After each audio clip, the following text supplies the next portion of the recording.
بسم اللہ الرحمن الرحیم۔ 5 ہجری حضرت محمد مصطفیٰ صلی اللہ علیہ وسلم کو ہجرت کیے ہوئے مدینہ میں 5 سال ہو چکے ہیں۔ تو وہاں پر جو یہ بنو نذیر جو بے دخل کر دیے گئے تھے اور ان کے سردار جو چلے گئے تھے، اکثر ان کے سردار خیبر میں چلے گئے تھے۔ اب خیبر سے وہ مکہ چلے گئے اور مکہ میں جا کر انہوں نے کہا ہے قریش سے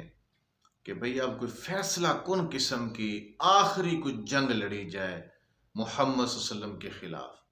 ابھارا ہے ان کو، ان کی مدد بھی کی ہے، اور پھر صرف ان کو نہیں جا کے ابھارا، بنو غطفان کے پاس گئے ہیں، انہیں جا کر ابھارا ہے۔ باقی جو دائیں بائیں جتنے بھی قبائل تھے جو مکے والوں کے حلیف تھے، طرفدار قبائل تھے، ان سب کے پاس گئے ہیں۔ جو یہودیوں کے طرفدار قبائل تھے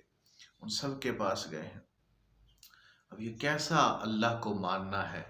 یہ کیسا آخرت کو ماننا ہے، یہ کیسا حضرت موسیٰ علیہ السلام کو ماننا ہے، حضرت یعقوب علیہ السلام کو ماننا ہے، حضرت ابراہیم علیہ السلام کو ماننا ہے، حضرت اسحاق علیہ السلام کو ماننا ہے کہ ان اللہ کے آخری پیغمبر حضرت محمد مصطفیٰ صلی اللہ علیہ وسلم کے خلاف مشرک گروہوں کو جو بالکل صریحاً شرک کے اندر مبتلا تھے، ان کو مسلمانوں کے خلاف اور آخری نبی کے خلاف ابھار رہے ہیں کہ آخری معرکہ لڑا جائے اور ان کو بالکل ختم کر دیا جائے۔ حجت بھی مکمل ہو چکی، کوئی شک بھی نہیں تھا کہ یہ اللہ کے رسول ہیں یا نہیں۔ انسان بعض اوقات اپنی بدقسمتی میں اور بدبختی میں اتنا اوپر اور اتنا آگے چلا جاتا ہے کہ شاید وہاں سے اس کا اللہ رب العالمین اس کی رسی کو دراز کرتا ہے اور واپس مڑنے کا وہ نام تک نہیں لیتا۔ اپنی غلطیوں کی وجہ سے، اپنے گناہوں کی وجہ سے، سرکشی کی وجہ سے اتنا آگے وہ چلا جاتا ہے، اندھا ہو جاتا ہے۔ سب لوگوں کو انہوں نے تیار کیا ہے اور مکہ کے لوگ بھی اب جو ہیں وہ بھی تیار ہو گئے، کیونکہ پچھلے سال جو بدر کے میدان میں جانا تھا ابو سفیان نے، وہ بھی نہیں گیا تھا، اور اب اس کو ایک شے بھی مل گئی ہے، یہ لوگ بھی تیار ہو گئے ہیں اور کافی کثیر تعداد میں اس ٹائم نکلے ہیں۔ اب پچھلے ہی سال 2000 کی تعداد میں مکہ کا لشکر نکلا تھا بدر کے لیے، لیکن وہاں پر پہنچا نہیں اور واپس آ گیا تھا۔ اب 5 ہجری کو یہ 4000 کا لشکر یہاں سے مکہ سے نکل رہا ہے، اور سب نے آس پاس کے قبائل نے ٹائم ڈیٹ جگہ فکس کر دی کہ ہم فلاں دن کو سب یہاں سے نکل پڑیں گے اور راستے میں جا کر اکٹھے ہو جائیں گے۔ اب یہ راستے میں جب اکٹھے ہو رہے ہیں، ادھر سے وہ قبیلہ مل رہا ہے، ادھر سے وہ قبیلہ بنو غطفان کا مل رہا ہے، یہ سارے، اس کو غزوہ احزاب، سورہ احزاب قرآن کے اندر موجود ہے اور اس میں اس کا ذکر بھی موجود ہے۔ یہ لفظ احزاب حزب کی جمع ہے، حزب گروہ کو کہتے ہیں، لشکر کو کہتے ہیں، تو یہ احزاب اس کی جمع ہے۔ کئی گروہ، کئی لشکر جو ہیں وہ اس میں مدینہ پر حملہ آور ہوئے۔ اللہ کے رسول صلی اللہ علیہ وسلم کا جو شعبہ اطلاعات تھا وہ فعال تھا، اور اس نے آپ صلی اللہ علیہ وسلم کو خبر دے دی کہ اس طرح سے تمام جو عرب ہے وہ گویا کہ مدینے پر ٹوٹ پڑا چاہتا ہے۔ اور اس ٹائم مدینے کی آبادی کتنی، مدینے کے بچے، مدینے کی عورتیں، مدینے کے بوڑھے جوان، یہ سب ملائے جائیں تو 10,000 آبادی نہیں بنتی، اور یہ 10,000 کا جری لشکر ہے جو ان پر حملہ آور ہونا چاہ رہا ہے، اور یہ قسم کا سمجھا جا رہا تھا کہ یہ آخری معرکہ ہوگا، اس کے بعد یہاں بتوں کو کوئی برا بھلا کہنے والا نہیں ہوگا، توحید کا کوئی نام لینے والا نہیں ہوگا، اور اسلام کا کوئی نام لینے والا نہیں ہوگا۔ بہرحال یہ چل پڑے۔ اللہ کے رسول صلی اللہ علیہ وسلم، حضرت محمد صلی اللہ علیہ وسلم نے مجلس سے شورا منعقد فرمائی ہے، مشاورت کے لیے آپ نے اجلاس اور میٹنگ طلب کی ہے، اصحاب آئے ہیں، ان کے سامنے صورتحال رکھی ہے، سب اپنا اپنی رائے دے رہے ہیں، اپنا اپنا مشورہ دے رہے ہیں۔ حضرت سلمان فارسی رضی اللہ تعالیٰ عنہ، انہوں نے کہا کہ اللہ کے رسول، ہمارے فارس کے علاقے میں جب اس طرح کا کوئی ہمیں واقعہ اور حادثہ پیش آتا تھا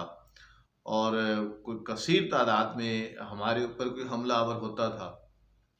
تو ہم اپنی کمزور سائڈ سے، جہاں سے حملے ہونے کا امکان ہوتا تھا، ایک سائڈ پہ گھر ہوتے تھے یا پہاڑ ہوتے تھے یا کوئی اور چیز ہوتی تھی، درخت ہوتے تھے، تو جو کمزور سائڈ ہوتی تھی وہاں ہم خندق کھود دیا کرتے تھے۔ تو میرا مشورہ یہ ہے کہ یہاں آپ شمال کی سائڈ پر خندق کھود دیں باقی تو ادھر پہاڑ بھی ہیں، یہ گھر بھی ہیں، یہ قلعے بھی ہیں، یہ درخت بھی ہیں، یہ باغات بھی ہیں، ادھر سے تو حملہ جو ہے وہ نہیں ہو سکتا۔ اللہ کے رسول کو بھی ان کی یہ تجویز پسند آئی اور باقی اصحاب کو بھی پسند، اسی وجہ سے اس کو غزوہ خندق بھی کہا جاتا ہے، کیونکہ خندق ہوتی گئی تھی اس غزوے میں، اور اس کو غزوہ احزاب بھی کہا جاتا ہے۔ یہ دونوں ایک ہی جنگ کے اور ایک ہی غزوے کے نام ہیں۔ اللہ کے رسول نے 10 افراد کو 40 ہاتھ کی جگہ دے دی ہے کہ یہ جگہ آپ نے کھودنی، یہ جگہ آپ نے کھودنی ہے، اور 1000 آدمی جو ہے وہ اس کی کھدائی میں شریک ہو گیا ہے۔ بیک وقت تقریباً 1000 رہتا تھا، اور کچھ لوگ اگر گھر میں بھی چلے جاتے تھے تو بیک وقت تقریباً 1000 آدمی جو ہے وہ خندق کھود رہا ہوتا تھا۔ تو یہ کھدائی شروع ہو گئی ہے،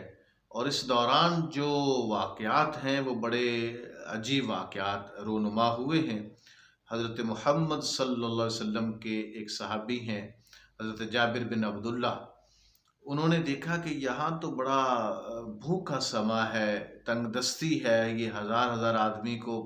کھانا میسر صحیح طرح سے نہیں ہے، اور خود حضرت محمد صلی اللہ علیہ وسلم کو بھی بھوک کا سامنا ہے۔ تو انہوں نے سوچا ان کے گھر میں ایک بکری کا بچہ تھا، ایک چھوٹا بکرا، آپ اسے کہیے چھوٹا، وہ تھا، تو اس کو ذبح کیا، اور 2-2.5 کلو جو جوں تھے اس کا آٹا گھر میں اتنا ہی موجود تھا، اس کا آٹا گوندا، اور اللہ کے رسول سے کہا کہ آپ چند ساتھیوں کے ساتھ تشریف لائیں، میں نے آپ کے لیے گھر میں دعوت تیار کی ہے۔ تو اللہ کے رسول نے وہاں تمام لوگوں کو یہ حکم دے دیا کہ سب جتنے بھی خندق کھودنے والے 1000 آدمی ہیں وہ وہاں پہ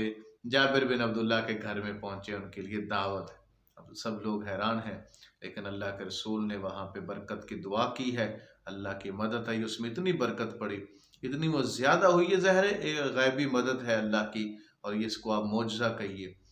کہ اس میں تمام 1000 کے لشکر نے وہ کھانا بھی کھایا، وہ سالن بھی اسی طرح بچا رہا، اور وہ روٹیاں بھی اسی طرح سے بچی رہیں،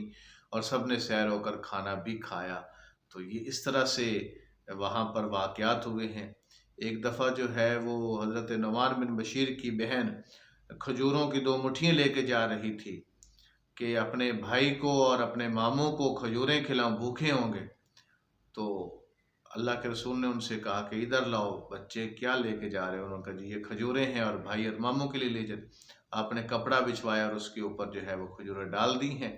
اور تمام صحابہ کو دعوت دیے کہ آ کے سب کھجوریں کھائیں، اور سب کھجوریں کھا رہے ہیں، اور ابھی کھجوریں وہاں پر موجود بھی ہیں۔ یہ بھی اللہ کی طرف سے ایک عنایت تھی، غیبی مدد تھی، اور یہ بھی معجزہ تھا۔ اسی کے ساتھ کھدائی کے دوران جو ہے وہ ایک اہم واقعہ یہ ہوا کہ ایک جگہ پہ چٹان آ گئی، سخت چٹان ہے، پتھریلی ہے، کہ صحابہ وہاں پر چیز مارتے ہیں اور وہ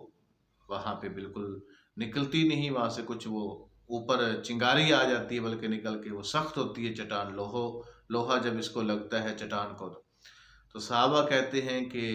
اللہ کے رسول سے کس طرح سے یہ چٹان آ گئی ہے، کھدائی کے دوران تو بڑا مسئلہ ہے۔ اللہ کے رسول خود وہاں پہ اترے ہیں، اور آپ نے اس کو جب مارا ہے تو وہ ایسے محسوس ہو رہی جیسے مٹی تھی، وہ چٹان نام کی کوئی چیز ہی نہیں تھی۔ یہ بھی اللہ کی طرف سے غیبی مدد تھی، اور یہ بھی ایک معجزہ تھا۔ لیکن اس دوران حضرت محمد صلی اللہ علیہ وسلم جو کام کر رہے تھے وہ ایک عجیب تھا، کہ آپ مارتے تھے اور فرماتے تھے کہ مجھے یمن کی کنجیاں دے دی گئی ہیں، مجھے شام کی کنجیاں دے دی گئی، مجھے فارس کی کنجیاں دے دی گئی۔ اب یہ اللہ رب العالمین کا آپ دیکھیں کہ حالات کیسے ہیں، ٹائم کیسا ہے کہ پورا حجاز، پورا عرب جو ہے وہ حملہ آور ہوا چاہتا ہے، اور آپ وہاں پر دوسرے ملکوں کی فتح کی خبریں، خوشخبریاں دے رہے ہیں، اور ایمان والے ان خوشخبریوں کو مان بھی رہے ہیں، ایمان والے ان خوشخبریوں کو تسلیم بھی کر رہے ہیں کہ ہاں یہ ٹھیک ہے۔ اب لشکر جب آیا ہے، مکے کا لشکر، تو وہ حیران ہو گیا، اس نے تو کبھی ایسا کچھ دیکھا ہی نہیں تھا، اس کے تو وہ ہمیں گمان میں ہی نہیں تھا۔ مکہ کے اندر تو کبھی کسی نے، اور پورے عرب کے اندر اور حجاز کے اندر تو کبھی خندق کا دفاعی منصوبہ کبھی کسی نے سوچا تک نہیں تھا۔ تو یہ بھلا ہو سیدنا سلمان فارسی کا کہ انہوں نے یہ منصوبہ جو ہے وہ پیش کیا۔ حیران ہو گئے، اب مجبوراً جو ہے ان کو باہر پڑاؤ ڈالنا پڑا ہے، اور اس کے لیے وہ تیار نہیں تھے، کیونکہ ظاہر ہے آپ نے جب کسی